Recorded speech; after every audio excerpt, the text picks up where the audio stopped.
Okay, if you got your Bibles, open them to Psalm 7. We're going to cover this one, and this psalm is known as a Shiggaion of David, which likely means it's a passionate or an intense plea to God.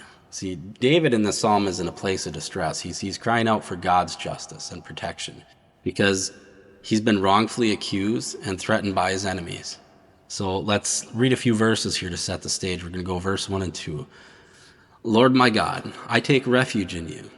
Save and deliver me from all who pursue me, or they will tear me apart like a lion and rip me to pieces with no one to rescue me. See, right from the beginning, David takes his distress straight to the Lord. And this psalm is a lesson in trusting God to be our refuge and our defender, and ultimately the one who brings justice. See, in verse 1, again, David says, Lord, my God, I take refuge in you. Here, David acknowledges that God can provide the security and the protection that he needs, but he doesn't rely on his own strength or the alliances that he might have. He's putting his trust entirely in God's ability to protect him. And this is actually a really good reminder for all of us, especially when we feel attacked or misunderstood or even mistreated. Our first instinct should be to take that refuge in the Lord. God's our fortress. He's our shelter from the storm.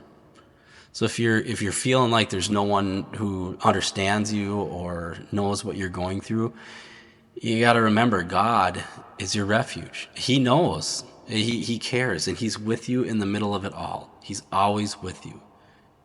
He sees your hearts, he sees your motives, so he knows. I mean, here, let's look down at verses 8 and 9 where David says, let the Lord judge the peoples. Vindicate me, Lord, according to my righteousness, according to my integrity, O Most High. See, David, he's not claiming to be perfect, but he is confident in his innocence, especially regarding these false accusations. See, God sees beyond the surface. He sees our hearts, he sees our motives, he sees our actions, and he absolutely sees our integrity. He sees the things that we do when no one's looking or no one's around, because he's always there. He's always watching you. See, God loves you so much, he can't take his eyes off of you. Now, maybe you've been falsely accused at some point. In fact, it's likely you have. And it's likely someone's questioned your character or your integrity unjustly. Well, this is a good psalm to reflect on, a good psalm to read back to when that happens, because this psalm is a great reminder that we don't have to spend our energy defending ourselves against every accusation. See, God knows the truth. Again, he is with you always. Remember, he can't take his eyes off you. He will vindicate you. He'll vindicate all of us in his time. Now, David's confidence was in God's righteous judgment. He knew that the one who sees all things would judge justly. It's a lesson that we can learn, that when we feel the need to prove ourselves, maybe we should take a step back and remember God knows our hearts. He's going to handle it. Let him fight your battles for you.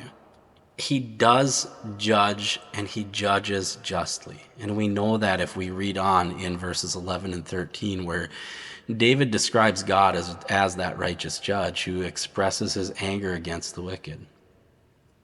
See, David is saying God doesn't ignore evil. He takes it seriously, and he will judge it, again, in his time and in his way. Might not be our time, it might not be our way, but he will do it.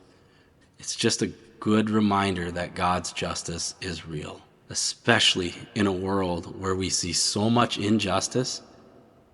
We can rest in the fact knowing that no wrong goes unnoticed by God. He is patient, but he is just. And if we carry that truth in our hearts, we can release our need for revenge. We can release that bitterness or that anger, knowing that God's going to set it right.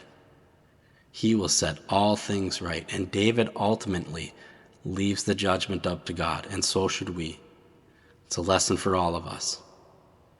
When we release our struggles into God's hand, we're going to find that peace. We're going to be at peace knowing that he is a righteous judge. So let's remember that Psalm 7 teaches us a powerful lesson in times of accusation or betrayal or distress, that we can run to God as our refuge, and we should. We should trust him to vindicate us, and we can rest knowing that his justice will prevail.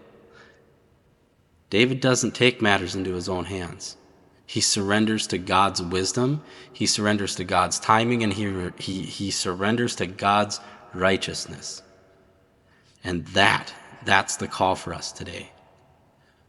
Bring your burdens to the Lord, trust in his protection, and allow him to defend us. Find the rest knowing that God is our refuge.